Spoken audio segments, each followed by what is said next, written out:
En fait, une identité visuelle et identité graphique, c'est vraiment clé dans l'élaboration d'une marque, puisque c'est ce qui va vraiment nous permettre de se différencier parmi toutes les marques en fait, qui nous entourent. Donc la typo, les couleurs, le logo, des supports qui vont vraiment être en fait être le symbole des valeurs que veulent véhiculer votre marque. Une marque ou une entreprise, elle doit se faire reconnaître sur n'importe quel support, que ce soit donc print, digital, sur les réseaux sociaux. En fait, il y a donc par exemple les marques, leur identité sont tellement fortes, elles n'ont même plus besoin en fait, de montrer leur logo, comme par exemple McDonald's, avec les affiches très connues. Il y a aussi par exemple des marques où leurs logos sont tellement forts qu'ils ont besoin que de mettre leur logo, comme par exemple adopteunmec.com. Le symbole de la marque, comme Coca-Cola, ou par exemple le rouge peut suffire. Ou alors il y a des formes, comme Adidas avec les 3 bandes. Tous ces symboles, couleurs, formes, logos, images, constituent vraiment ce qui est donc une identité de marque. Via ce constat donc, de ce qu'est donc une identité visuelle, etc.,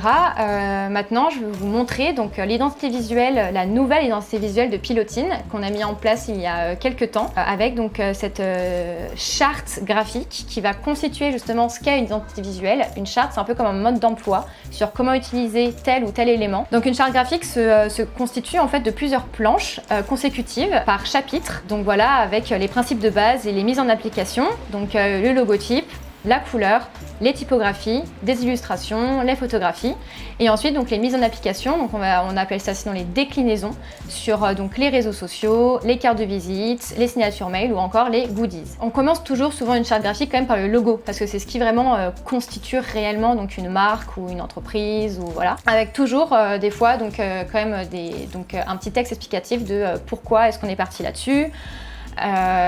Et souvent aussi donc un petit résumé des valeurs, des raisons d'être, etc. Parce que c'est un peu ça au final qui va un peu guider l'identité qu'on a envie de donner donc à notre entreprise. Donc voici le logo. Ce qui est ultra important sur une charte graphique, ça va être donc les couleurs utilisées qu'on voit donc ici. Donc avec le code hexadécimal, les RGB et le CMJN. CMJN pour le print et le RGB pour les supports digitaux. Et à chaque fois donc une indication des règles à respecter. Comme ici, donc le logo qui doit être utilisé en bleu foncé ou en blanc, mais par exemple pas d'autres couleurs possibles. Ensuite on a les constructions, de savoir comment est-ce que ça a été construit et aussi donc les zones de sécurité qu'on voit ici. On a après les déclinaisons donc du logo, parce qu'un logo peut avoir plusieurs mises en forme.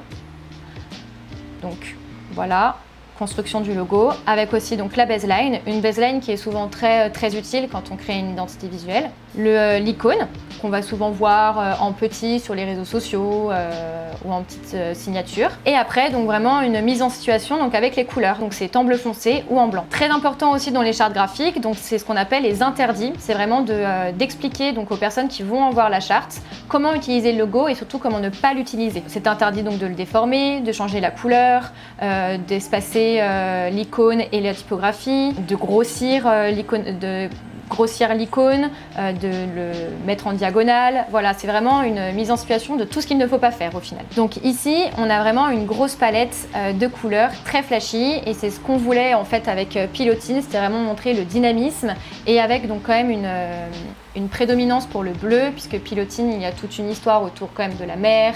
Le bleu était quand même une évidence, mais il fallait voir en fait par quoi l'accompagner.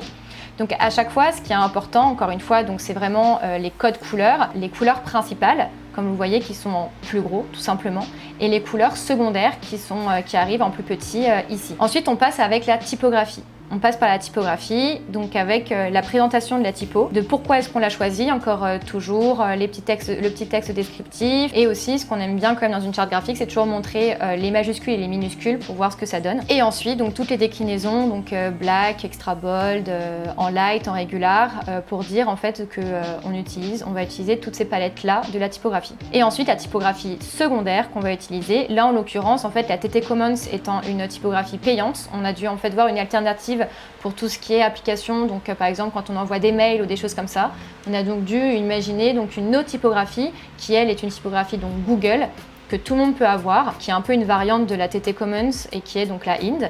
Donc toujours aussi penser à ces petits détails-là. Une identité visuelle peut aussi avoir des déclinaisons d'illustrations. En l'occurrence pour Pilotine, il y en a. Donc c'est vraiment montrer le style qu'on attend dans des illustrations vectorielles, avec toujours cet esprit marin, avec les marinières, très flashy, etc.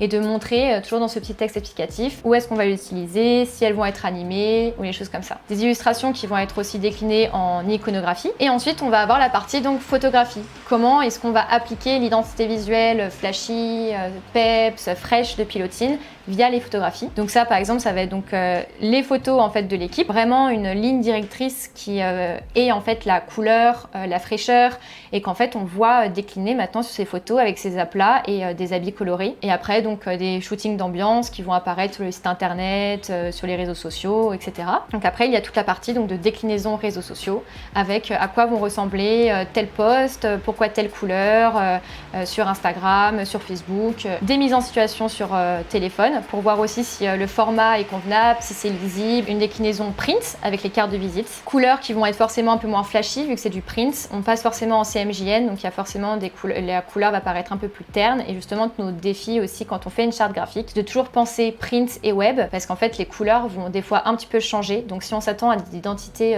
ultra flash ou avec des couleurs fluo, il faut toujours penser à ce que ça va donner en print, chose importante. Des petites déclinaisons importantes comme des signatures mail ou aussi donc des goodies, comment ça va donner, comment le logo va donner avec des casquettes, sur des tasses, etc.